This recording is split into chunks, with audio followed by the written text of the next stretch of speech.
Kunwari, meron kang 10 million. Yung kita mo doon, yun ang tatagain. Yun ang kukutungan ng 20%. Ayun. Kasi isa na po kung kutong ang na... Kasi nga parang klasipikadong kutong eh. Bakit ka mo?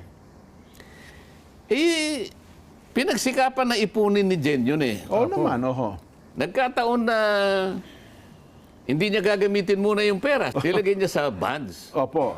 Halimbawa, XYZ company, nag-issue ng bonds. Kumita siya ng, palagay mo 5.5% din, ano? 5 years, sabi niya.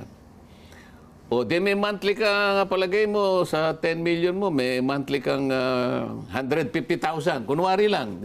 Yun nga, yun ang itatax. Every 3 months, halimbawa, yung, yung yield mo, itatax ka ng 20%. Oho. Tingnan mo ang problema dyan na nakikita ko. Kapag nag-issue ng bond yung XYZ company, ang kasangkot dyan yung bangko, ang conduit yung bangko, di ba? Bangko, yes po. Oh. So, bangko, depositor, at saka yung kumpanya na nag-issue ng bonds. Opo. Okay.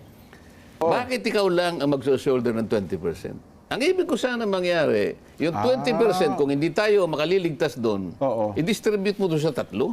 Kasi kumita din yung bangko, kumita din yung Kumita ka, ikaw ang bangko. Oo. Ikaw kumikita ka. Oo. Bakit ikaw lahat ang magsusolder?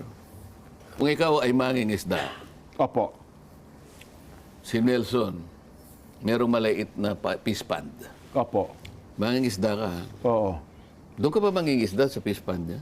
Ay, siyempre. Kanya na yun, pumunta ka sa high seas. Oo, Talaga. Kung ikaw ang BIR, Opo. puro katamaran naman ang niya. Gusto niyo makakuha kagad po ang inyong pupuntahan. Yung nandun na yung mga isda. Huwag Nandun naman na, ganun. yun na nga po eh. Huwag na, bakit sa tabi, capital market? Capital Market Efficiency Promotions Ang Act. layo naman sa pangalan na pangalan lang. Oo. Capital ang pinag-uusapan, pero ang tinatarget mo yung kita, yung passive income eh. Oho. Di ba?